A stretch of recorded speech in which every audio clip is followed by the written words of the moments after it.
right, we're going to go over the blog post, and the main thing that I think most people are interested in is that there's going to be a calendar with 10 million gold in it. So that's something to consider. Let's get into the blog post.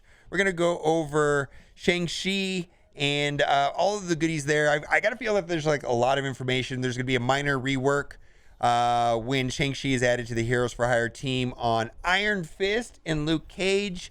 And we're also going to get a Moon Knight Blitz, as well as for the RTA character, for the RTA pass is also going to be Moon Knight. So we had 2 opportunities there for Moon Knight. Let's get into it. Master of Martial Arts. Greetings, Commander. Sharpen your knuckles and get ready to rumble on one of the greatest hand-to-hand fighters to walk Nexus Earth. And after shaking hands with the human weapon, we have the rip-roaring details of Deathpool's upcoming event campaign, which is also very player favorable in my opinion. A lot of, because it's going to have, Deathpool's going to be an event campaign character stacked with a milestone event over the top of it, which has been amazing. I love those. Everybody likes those. They're great. Blitzes for those who operate in the shadows and are repeating legendary heading back your way, which is going to be Star-Lord. And your monthly mission for more promotion credits to the Wakanda event. Now get ready, because the newest Hero for Hire character just punched the clock. And before we get started, I just gotta say I don't really like defensive characters teams, and he looks like he's going to be nearly broken on defense in war. And my best guess, who knows, is that Adam Warlock plus Infinity Watch, full Infinity Watch team with Adam Warlock probably will be able to counter it. Maybe. It looks really amazing. There looks like there's some stuff in there even to counter Infinity Watch when we read the kit. We'll have to see how it plays out. Son of an immortal crime lord, Shang-Chi was raised to become a deadly assassin for his father's criminal empire. In the hidden ancient fortress, he was trained in a multitude of martial arts and philosophical disciplines. However, Shang-Chi learned of his father's evil intention and true nature. He defected after his first assignment. Now, devoting his life to peace and good, Shang-Chi allied himself with the world's mightiest warriors and eventually joined the Heroes for Hire team. Get out of the team, Jessica Jones. Go hang out with Quake.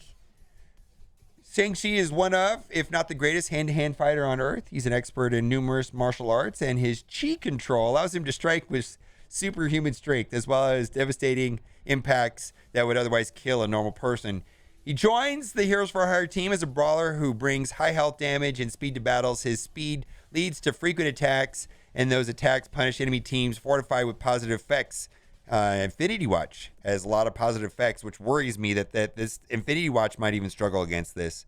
Shang-Chi also has special targeting against low health enemies and war and defense war, further increasing his potency. Recommend pairing Shang-Chi with his Hero for Hire allies who makes Iron Fist ultimate ability. Now, the question is he going to be used outside of defense on war? And I think he will get some use in the Gamma raid in the middle lane, because they added that tag. But whether or not he's going to be playable outside of defense on war, it remains to be seen. And I think that's the biggest disappointment in defensive war kits. Now, these are 2 minor upgrades to Iron Fist and Luke Cage, 1 on each actually. Iron Fist is now undodgeable.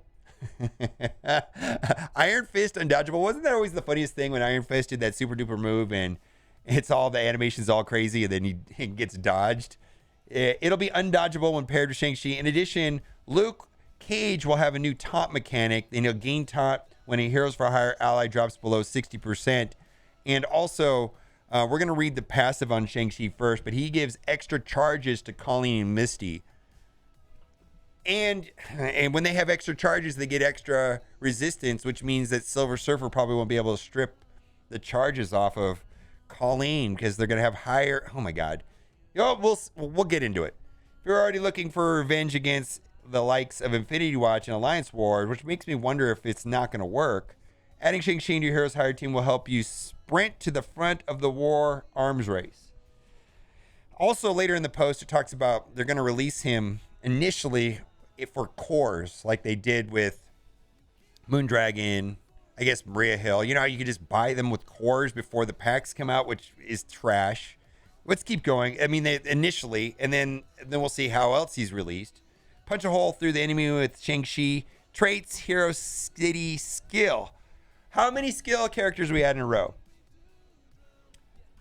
Boy, even I think Colleen is even skill. I mean, Gamora, you had, she was reworked, so you had to build her up, and then Moondragon, and then we've got Captain Sam America, and the,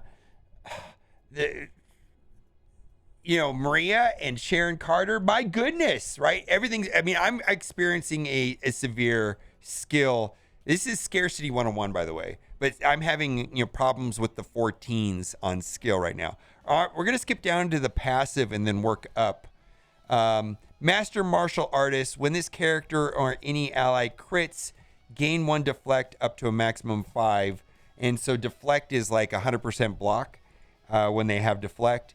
If this character has deflect, gain 35% crit chance and 20% block amount. And initial thoughts on this kit is Raider. Right now, typically, the ISO 8 for the team is here. We got Healer on Luke Cage and Iron Fist, Striker on Colleen, and Misty Knight is the Skirmisher. And I'm thinking there's a bunch of Raider stuff that would work well, plus he has an AoE. I think Raider's going to be the way to go on him, at least from what I see initially. On War defense, and this is the part where it gets crazy for defense on War, if any Heroes for Hire ally has deflect, that character gains those bonuses as well. The 35% crit chance and 20% block amount. Boy, this is going to make Colleen even more scary, right? And harder to kill. On spawn, if this character has 3 or more Heroes for Hire allies, if their health is full and not charged, gain 2 charge. And so it kind of restricts it to being a Heroes for Hire team. Maybe there's some options to do other things, but it doesn't look that way. And on spawn, if this character has 4 or more Heroes for Hire allies, if health is full and not charged, apply extra charged to Colleen Knight. Colleen Ween and Misty Knight. Oof, boy. And then it looks like we're going to be going for Luke Cage or Iron Fist first. I don't know, man. Probably Luke Cage because of the taunt mechanic. But like being able to strip that charge off of Colleen is going to be problematic because every charge gives them an extra 175% resistance. At the end of any turn, if charged and below 50% health, lose 1 charge, clear all negative effects, and heal for 100%. So this character's max health gain offense for 2 turns, 2 deflect. This is the mechanic that is on all of the Heroes for Hire allies. And so we know what this is because the other 4 members have this. And again, if charged, always revive on death and gain 10% damage and 10% damage reduction. And what I was mentioning, why this is bad for Colleen is 175% resistance per charge. She's going to get an extra charge. Okay, so going to be very good on defense and war. Let's keep going. 3/3 ultimate. Attack all enemies for 450% damage and 75% additional damage per positive effect from the primary target. Ow! Wow! Get out of my face, Heroes for Hire. I mean, you're going to destroy Infinity Watch, it looks like. We'll see. Reduce speed bar of all enemies by 10%. Apply speed up to all Heroes for Hire allies for 2 turns. Yikes. This cannot be counterattacked, blocked, or dodged. Then on War defense, reduce it by 20% instead. And 100% additional damage per positive effect from the primary target instead. My goodness. What if this is a counter just to Infinity Watch and we're going to have to do something else? I don't know. It definitely feels like this is going to be a nightmare. I mean, right now Heroes for Hire pretty much can only be countered primarily, not only, but primarily is countered by Infinity Watch. This is going to be a bigger problem for sure. We'll see. We'll have to see. Let's go to the special Deadly Hands. Energy cost 2/4. Attack primary target and adjacent targets for 380% damage. Clear all negative effects from self and all Heroes for Hire allies. Clear 1 negative effect from all other allies. So clearing negative effects, we've got Iron Fist and Shang-Chi clearing negative effects. Gain 2 counter up to a maximum of 5. Fill speed bar by 50%, so he's going to be able to go pretty quickly again, right? On War defense, tax the most injured non-summon enemy and adjacent target. Yikes. Ignoring taunt and stealth, and rather than getting 50%, it gets 75% speed bar. Yikes. Basic attack, lots of damage and apply slow. Extra crit chance if the primary target has any positive effects. Wow. All right, so we'll have to see. Um, I don't like defensive characters with kits because you don't get to play them, and this is gonna be fun, right? Hopefully, my Infinity Watch can hang against them. We'll see. Next, we got some good news. Got some good news right here. Deathpool and Postmortem. Postmortem is going to be the event. Time to recruit Deathpool and nearly upon us. Wrapping up your door with a slightly used scythe on Blade.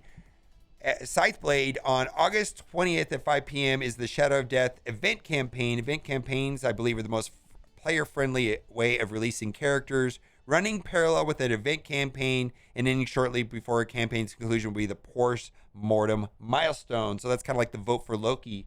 And so I'm expecting a patch, let's say either Tuesday or Wednesday of next week. We will see. I'm not really sure. We did get the notification in game. And my prediction is that they're going to be selling packs the second the patch goes live. Also, Shadow of Deathpool event campaign. In this exciting adventure, Deathpool will come to Nexus Earth, the chase of crazed Thanos, eliminating every interdimensional version of her father. Join this teenage Reaper. I think it'd be funny with teenage rapper for some reason, as she attempts to protect the Nexus Earth Deathpool while he tries to bond with his sort of not daughter. For this death-dying event, you'll need the top team for the limited time devoted trait. So this always comes into the game. People goes, what is this new devoted? It's for the event campaign, for the hard campaign difficulty.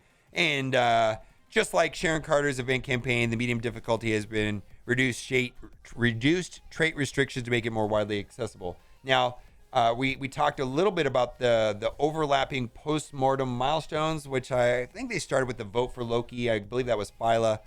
I think it was widely well received.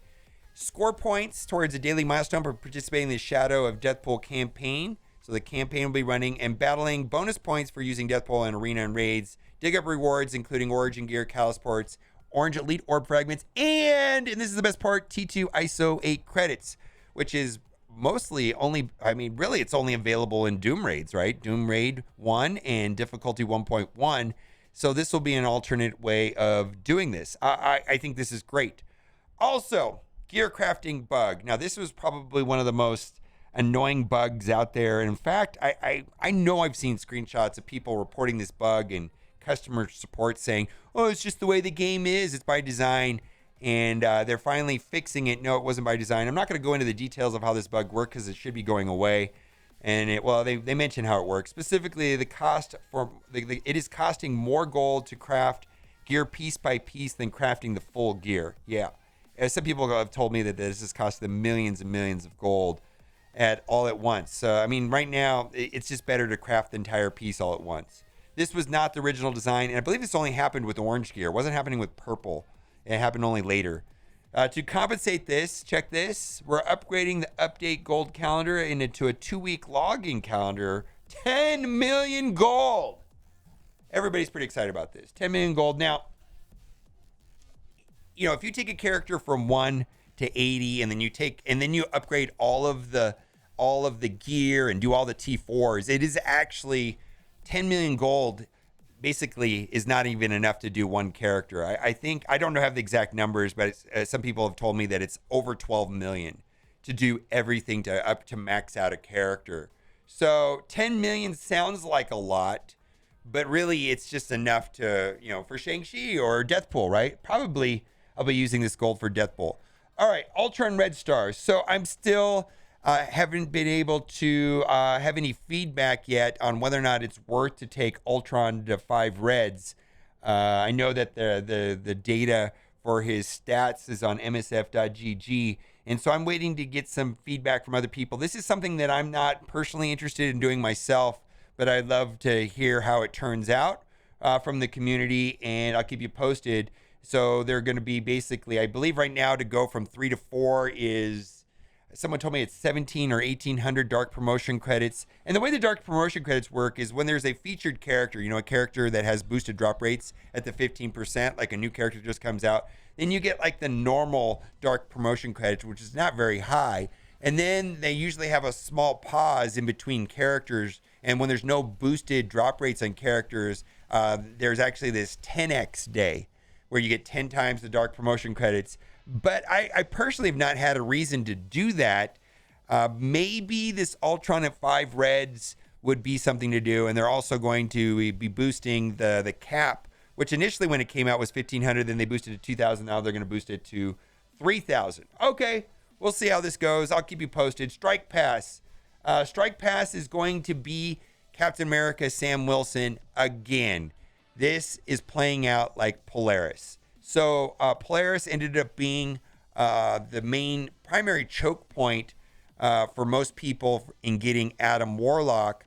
And so I just wanted to point out that this feels like Polaris all over. And I got to tell you, the stats on a 2-2 or 3-3 Sam Wilson Captain America are over the top. This guy is an amazing tank. I put him on my top 10 list for this month, top 10 character, because I think he's great. I just love his kit. It seems to be a good thing. Anyways, again, this feels like Polaris. Let's move on. Store updates, and nothing new here really. This is somewhat important. I've mentioned this several times on the stream. The OG milestone orbs are going away. These are the ones that featured Emma and Symbiote Spider-Man and Coulson. So these are the ones that before Emma was added to it. So the milestone 1 orbs are going away, and the ability orbs. So these are the watermelon colored ones that were the old ability orbs. They're pretty horrible. So they're going away. Open them. And they said that that's going to come on the version 5.6 release, which I said is, like I said earlier, it's going to be on probably midweek. 17th or 18th would be my best guess.